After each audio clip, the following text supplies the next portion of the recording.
There is a very serious argument to be made that this is the strongest build in Destiny history. That isn't hyperbole, that isn't bait, and that certainly isn't an attempt to get it nerfed, because Bungie doesn't nerf things based on what some random YouTuber says anyway. But what it is something that you need to get into your in-game loadout slot right now. It offers literal invincibility by every definition of the word, in conjunction with the highest possible damage in the whole game, capable of insta-nuking Grandmaster Nightfall champions and even soloing raid bosses. Convinced yet? No. Then go ahead and hit those like and subscribe buttons down below if you haven't already, so that we can begin constructing this absolute masterpiece. But real quick, I've been asked to play the classic game of Kiss, Marry, Kill with the champions from this video's sponsor, Raid Shadow Legends. There are over 750 unique champions in Raid, but from the 3 I ended up choosing, you know I'm kissing Frostbringer because she threatened to freeze me if I didn't, marrying St. Nicholas so I get insane Christmas presents for the rest of my life, and killing Aethar because underneath that armor, he's secretly the Grinch who's trying to steal Christmas. But you can do so much more than that in Raid,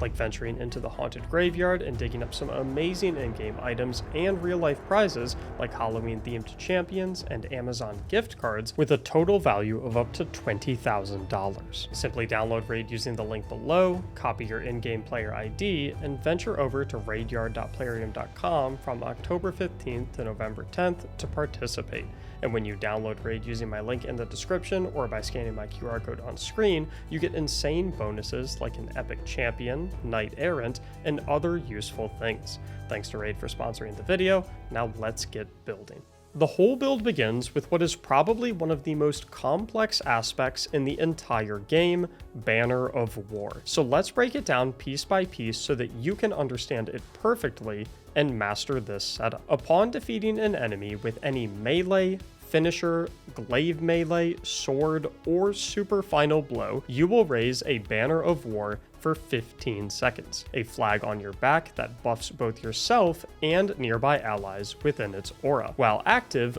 both you and allies inside of your aura will receive a 40% increase to all melee damage, a 25% increase to all glaive melee damage, a 10% increase to all sword damage, and a burst of healing every 2.5 seconds. But wait, there's more. While Banner of War is active, any kills from both yourself and nearby allies will both increase the duration of the Banner of War buff and the frequency of the healing pulse that emanates from the aura it provides. This duration has a maximum 30-second cap, while the buff itself has a 4-stack cap, at which point it will emit a burst of healing every 1 second as opposed to the base 2.5. Understanding this aspect inside and out is crucial to mastering this absolutely lethal and invincible Titan build, as the damage buffs and healing from the Banner of War are integral to maximizing on both of those power fantasies. So please consider doing me a favor and consider subscribing to the channel and liking the video if you've learned something new about Banner of War from this video. After that's taken care of, we can get to our second aspect, Into the Fray. Thankfully, a much simpler aspect that both heals and grants Woven Mail a 55% damage resistance buff to you and all nearby allies when destroying Tangles. Additionally, while in possession of Woven Mail, you gain 400% increased melee ability regeneration, which is perfect for one of the main one-shotting tools of our kit thanks to the Banner of War buffs, our Frenzied Blade melee ability. And this melee ability is actually a bit more complex than most realize, as it not only innately grants 3 charges, but also recharges more quickly for every full charge you currently possess, providing an additional 25% bonus to your melee regeneration while in possession of 1 full charge, jumping up to an additional 50% bonus while in possession of 2. And in addition to all of that, enemies struck by this ability will be inflicted with the Sever debuff to reduce their damage output by 40%. And while this doesn't matter that much, considering that 99% of enemies won't even live to deal any damage after you strike them with a Banner of War empowered Frenzied Blade anyway, it is very important for generating Tangles, which spawn from any defeated enemy that is afflicted with a strand debuff at the time of death. But if the prospect of one-shotting enemies with just a simple melee ability sounds enticing, you'll love what is brought to the table by our super ability, Blade Fury, which allows you to activate your light attack to perform a strengthened version of your Frenzied Blade melee ability that can be infinitely chained, does significantly more damage, and is also buffed by the Banner of War aspect. But what a lot of folks don't know is that after landing 3 consecutive light attacks with this super, your attack speed is increased by 100%, allowing you to absolutely wail on any boss tier enemy to quickly put them in the ground. And if all of that wasn't enough, this super also provides a heavy attack that unleashes 2 lashes that will damage and suspend enemy targets. The final base ability in our kit that we need to discuss that has surprisingly incredible synergy with this setup is the Grapple Grenade, which we don't actually care about as much for its movement potential so much as we do for the grapple melee that we are able to execute, buffed by Banner of War of course, during or after our grapple grenade usage. And what's more is that when using your grapple grenade to connect to a tangle, your grenade energy is not consumed in any capacity, meaning that because you are constantly generating tangles, you can take advantage of them to get free grapple melee procs off by throwing the tangle at groups of enemies, grappling to the tangle after you throw it to follow it to those enemies without losing your grenade, and then using the grapple melee to eviscerate them thanks to the Banner of War damage buffs. And in addition to all of that, the grapple melee also unravels enemies, meaning that defeating enemies with this grapple melee will then create another tangle that you can use to continue this loop. But on occasion, you'll want to use your grapple grenade and subsequent grapple melee without having a tangle available to refund the charge, which takes us to our first fragment, the Thread of Generation, which grants grenade ability energy every time you cause damage. Perfect for always having a grapple grenade ready to go. After that is the Thread of Warding, which provides the Woven Mail buff on Orb of Power pickup, which if you recall is not only important for the 55% damage resistance that it provides, but also for the 400% bonus melee regeneration granted to us by the Into the Fray aspect while in possession of this buff. Following that is the Thread of Transmutation, which allows you to spawn tangles with weapon final blows while you are in possession of the Woven Mail buff, which synergizes perfectly with our final aspect, the Thread of Fury, which refunds melee energy when dealing damage with tangles. And the neat thing about the Thread of Fury is that by hitting more enemies and higher tier enemies, you refund exponentially more ability energy, so much so to the point where you can refund multiple charges of your melee ability with just one tangle throw. So now that we have our core kit established, it's time to talk about the 2 different configurations that you can opt into while taking this build out for a spin. Whilst the base kit obviously does an exceptional job of providing a bountiful amount of both properties, our exotic armor and weapon selections will further accentuate either a one-shot everything in sight playstyle or a literal unkillable invincible playstyle. Let's begin with the former, where you'll look to arm yourself with the Synthoceps exotic gauntlets, which while within 15 meters of 3 or more enemies, provide a 50% increase to super and glaive melee damage, as well as a 200% increase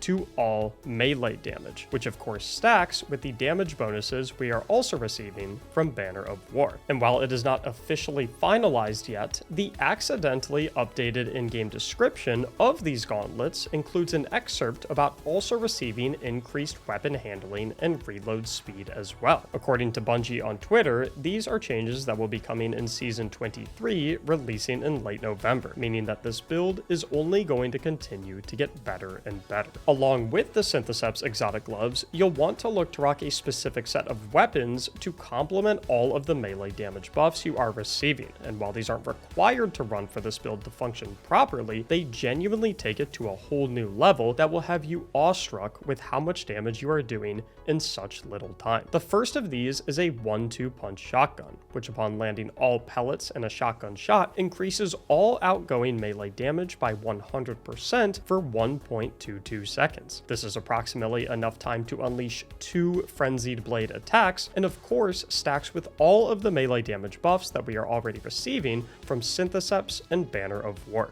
The other weapon I love to run with this configuration is the Monte Carlo Exotic Auto Rifle, whose exotic perk refunds 2% melee energy for every bullet that you land on an enemy, with every kill having a 25% chance to refund a full melee charge. This gun also has a better version of the Rampage perk called Markov Chain, where kills increase the damage of the weapon up to a total 65% damage buff at 5 stacks, where any melee kill immediately grants 5 stacks. And if you have the Catalyst, things get really crazy. As well, at 5 stacks of Markov Chain, you can hold the reload button to ready the bayonet on the weapon, allowing you to then use your melee ability to stab whatever poor soul is on the other end of your bayonet. And what's more is that this bayonet melee stab is not only also buffed by the Banner of War and Syntheseps melee damage bonuses, but it also counts as a melee kill itself, meaning that it will also provide the 5x Markov Chain buff on kill to allow you to infinitely arm the bayonet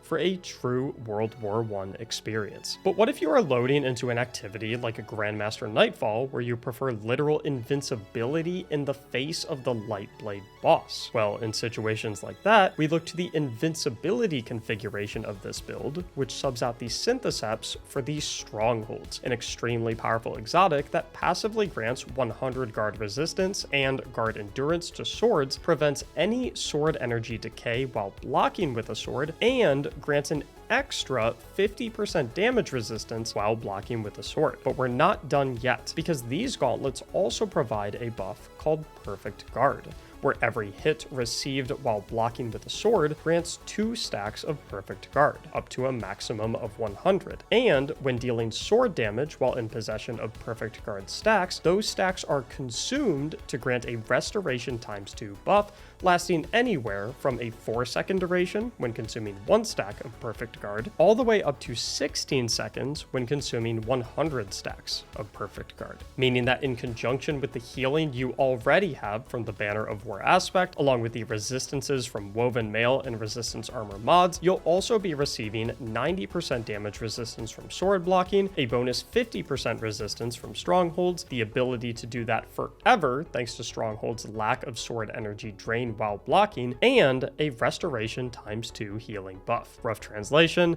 it is impossible to die with this build. But for fun, let's add some armor mods to the mix to make this whole concoction even better, beginning on the helmet with a Siphon mod matching your ad-clearing weapon of choice for Orb of Power generation on weapon multi-kills, as well as 2 copies of Dynamo for a big chunk of super energy when casting your class ability near enemies. Moving down to the gloves, we'll want heavy-handed for Orb of Power generation on powered melee final blows, as well as copies of Impact Induction and Focusing Strike for a large chunk of grenade and class ability energy respectively when inflicting melee damage. Down on the chest, you'll simply want to slot in 3 resistance mods matching the element of whatever type of damage is being dealt by enemies in the activities you are playing, for increased durability to allow for safer close range gameplay. On the boots, you'll look to slot in a copy of Innervation and Invigoration for grenade and melee ability energy refunds respectively when scavenging an Orb of Power, as well as a scavenger mod matching the element of your heavy ammo weapon. And finally, on the class item, we'll look to slot in a copy of Reaper for Orb of Power generation on your next weapon final blow after class ability cast, as well as copies of Bomber and Outreach for a chunk of grenade and melee ability energy respectively when deploying your barricade. Pair all of this with stat prioritizations of Resilience, Intellect, Discipline, and Strength in that order, and you're ready to roll. And to get straight into the action, you can copy all of this with ease using the Mobalytics written guide or Destiny item manager links down in the description. Altogether with the damage bonuses from Banner of War, Syntheseps, and 1-2 Punch, and the damage resistances provided by Woven Mail, Resist mods, Sword Block, and Strongholds, you've got a build capable of some absurd damage, or a build that quite literally takes 0 damage. If that isn't worth hitting those like and subscribe buttons, then I don't know what is. Once again, I want to thank Raid Shadow Legends for making this video possible. Remember to download using the QR code on screen or link in the description below. I'll see you in the live stream. Thank you so much for watching, and as always, have a great day.